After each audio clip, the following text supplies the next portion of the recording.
Om Mani Padme Hum, Om Mani Padme Hum, Om Mani Padme Hum. Greetings, beloved beings of light. Today we transmit Discourse number 2 of the I Am Presence of Saint Germain, October 6, 1932. Invocation, thou infinite, all-pervading presence. Thou mighty Master within each human form, we acknowledge and accept thy full presence manifest within these forms and within the human form of every individual that God has sent forth. We give praise and thanks that at last we have become aware of this mighty presence, to whom we can turn and recognize the fullness of God's activity, the I Am of all things. Greetings to you all. The Discourse. When Jesus said, I am the resurrection and the life, he gave forth one of the mightiest utterances that can well be expressed. When he said, I am, he did not refer to the outer expression, but he did refer to the mighty Master Presence, God within, because he repeatedly said, I of myself can do nothing. It is the Father within me, the I am, that doeth the works. Again Jesus said, I am the way, the life, and the truth, giving recognition to the one and only power, God in action within him.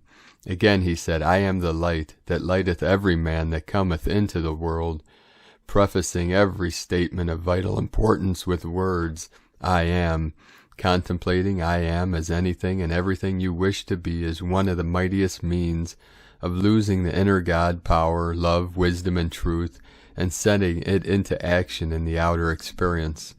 Again, let us refer to his mighty utterance, perhaps one of the greatest ever spoken into the outer expression, I am, the open door which no man can shut. Do you not see how very vital this is when you come to review understandingly these mighty statements?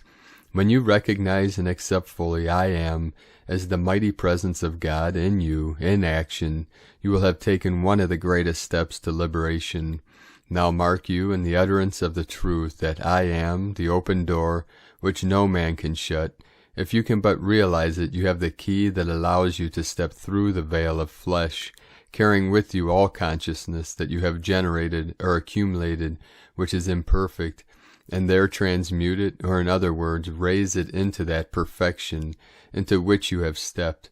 Too much stress cannot be laid upon the importance of contemplating as often as possible the I am as the mighty active presence of God in you, in your home, in your world, in your affairs. Every breath you breathe is God in action in you. Your ability to express or send forth thought and feeling is God acting in you.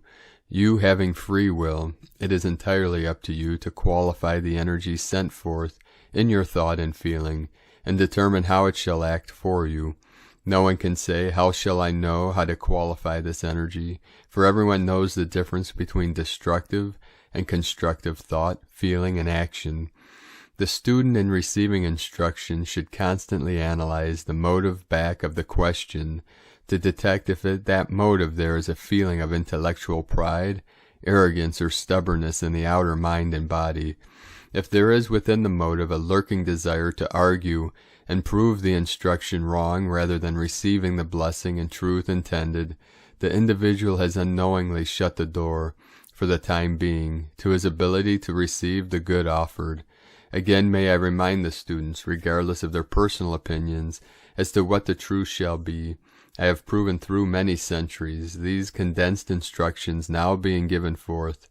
If one wants to receive the greatest benefit possible, and the comprehension that will be absolute, certain freedom and liberation, listen with an entirely open mind, with the consciousness that the I am, the active presence of God in you, is your certain ability to receive, accept, and apply without limit the instruction which is being given forth with an accompanying radiance, which will enable certain students at this time to comprehend these simple yet mighty assertions of truth to their great blessing and freedom.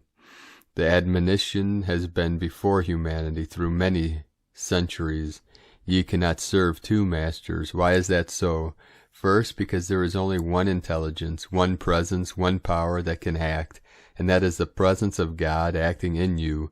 When you turn to the outer manifestation and then give all kinds of expressions and appearances power, you are attempting to serve a false, usurping master, because the outer expression can only find an appearance through the use of God's mighty energy. Your ability to lift your hand and the life flowing through the nervous system of your outer form is God in action, in your body through your mind. Dear students, try to use this simple means as a reminder of God in action in you. When you start to go down the street, think for an instant, this is God's intelligence and power by which I walk, and this is His intelligence by which I know where I am going. Thus you will see that it is no longer possible to go on without understanding that every move you make is God in action. Every thought in your mind is God's energy, which enables you to think. When you know this is a fact and there is no disputing it, why not adore, give full confidence to, trust in, have faith in, and accept this mighty presence of God in action in you, instead of looking to the outer expression, which is clothed, qualified, and colored by the outer, or human concept of things, regardless of the one mighty presence which enables the outer to express. All outer form and its attendant expression is but the experience of life by which each individual may learn, through his own experiences, the true source of his being, and come again into the fullness of perfection through the self-conscious knowing thus attained. The outer experience of life is but a constant changing, passing picture that the outer mind has created in its pretense, imagination of being the real actor. Thus is the attention so constantly fixed upon the outer, which alone contains imperfection, that the children of God have forgotten their own divinity, and must come back to it again. God is the giver, the receiver, and the gift, and is the sole owner of all the intelligence, substance, energy, and opulence there is in the universe. If the children of God would learn to give for the joy of giving, whether it be love, money, service, or whatever it may be, they would open the door to such vast opulence that it would be impossible to want for a single thing in the outer expression. The unfortunate thing in humanity which has caused such rampant selfishness and unprecedented condemnation of each other is the idea of claiming ownership to these wonderful blessings of God, for there is but one love acting, one intelligence, power, and substance, and that is God in every individual. The warning that should be placed before every student and individual is to guard against the desire of the outer self to claim power of its own. If in every act of the personality God were given full credit, transformations unbelievable could not help taking place in the one thus giving full credit and power where it belongs. There has rarely been a correct understanding of supply and demand. There is positive abundant supply omnipresent, but the demand for it must be made before the law of the universe permits it to come into the expression and use of the individual. The individual, having free will, must consciously, with full determination, make the demand, and it cannot fail to come forth into expression, no matter what it is, so long as the individual holds an unwavering, determined consciousness. This simple statement used with sincere determination, I am, the great opulence of God made visible in my use right now and continuously, will bring to the individual all he can possibly use. The limiting element so many students seem to be unaware of is that they start out declaring the truth, for instance, as in the above statement, but before many hours have passed over their heads, if they were to analyze themselves conscientiously, they would find in their feelings lurking doubt or fear, for both these are feelings. Naturally, this neutralizes to a large extent the constructive force that would quickly bring about the fulfillment of the desire or demand. Once a student can become fully aware that every right desire or wish is God in action, propelling his energy forth to full accomplishment, and is always self-sustained, he would become aware of the limitless love, power, and intelligence he has with which to accomplish any given purpose. With this simple understanding, the word failure would be completely wiped out from this world, and in a very short time from his consciousness, because he would see that he was wielding intelligence and power that could not fail. Thus students and individuals come into their full dominion, as God intends, It was never intended by the great, all-wise, all-loving Father that any of his children should want for a single thing, but because they allow their attention to become fixed on the outer appearance, which is like the changing sands of the desert, they have knowingly or unknowingly cut themselves off to a large degree from that great opulence and intelligence. This great opulence is their birthright, which everyone can have who will again turn to the I Am, the active principle of God forever within himself, as the only source of active life, intelligence, and opulence. All through the ages there have been certain standards of conduct necessary for the student who desires to reach beyond certain attainments. This is the conserving and governing of the life force through the sex. For an individual who has been using this energy without any thought of governing it to suddenly say, I will cease this, cut it off as it were, without understanding the correct attitude of consciousness, would be simply suppressing a flow of energy which he has caused to flow in the wrong direction. Any student who wishes to govern this will find this simple statement the most efficient, if used understanding, of any one particular thing that can be given. This will normally and naturally govern the flow of the life energy and bring it back into its natural channels. It is the mighty statement of Jesus, I am the resurrection and the life. This statement will not only purify the thought, but is the most powerful, lifting, adjusting force that can be used for the correction of this greatest of barriers to the full height of spiritual attainment. Anyone who begins to feel the inner impulse to correct this condition and will use this statement earnestly and continuously will raise this marvelous current of energy to the highest center in the brain as was originally intended.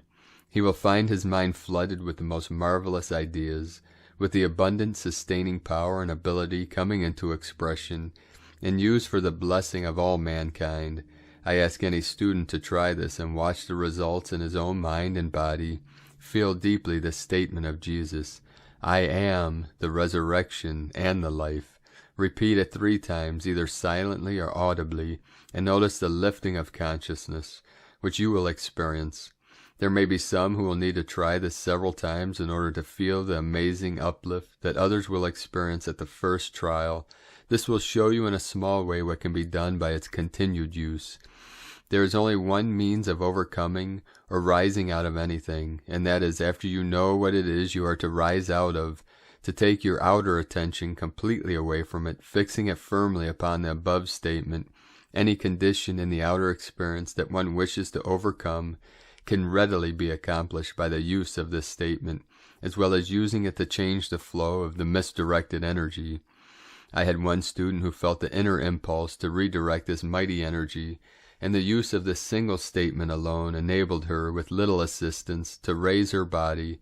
In 1 year a marvelous transformation took place in her entire outer appearance. It seems incredible that in the recorded statements accredited to Jesus, which were only a part of what he really gave forth, that so few of humanity would receive the mighty import of those wonderful words of wisdom. At no time in the history of the world have so many mighty statements been given as he taught. Every one of these, when conscientiously used, holds within it the attendant radiance and accomplishment with which he attained. You not only have this power of the I Am, but his individual assistance also when these statements are used. One should often contemplate the true meaning of these mighty statements of Jesus. When once you understand that your thought, feeling, and expression of I Am sets the mighty God power in you into action without any limit, then you receive that upon which the desire is fixed. It should be no trouble for the student to see and understand that the outer appearance is but man's distorted creation. By claiming the outer as a source of power, when a moment's contemplation will cause him to realize that there is but one love, intelligence, and power which can act, and that is God. The human or outer defects or discrepancies have nothing to do with the omnipresent perfection of God, for anything imperfect is the creation of the outer concept of mankind. If man will turn to the mighty I Am within, knowing that God is all perfection, and that all outer appearance is but man's creation through the misuse of the God power, he will see at once that if he sincerely contemplates and accepts the perfection of God, he will cause to come into manifestation in his life and experience the same mighty perfection. There is no possible means of bringing this perfection into your mind, body, and outer experience, except by knowing and accepting the mighty, active presence of God in you. Such full recognition will cause this inner power to propel this perfection of God into your outer visible experience. Say to students, I am putting forth, as a messenger of this truth, statements of truth which will positively produce results if unwaveringly held to and used. Students think things do not work because they do a thing today and forget it all next week. The desire for light and truth is the presence of God in the desire, propelling itself forth into action. For the illumination, use this statement. I am the full comprehension and illumination of this thing I want to know and understand. The day your eyes are open to see some of these marvelous ascended beings, the joy will last through eternity.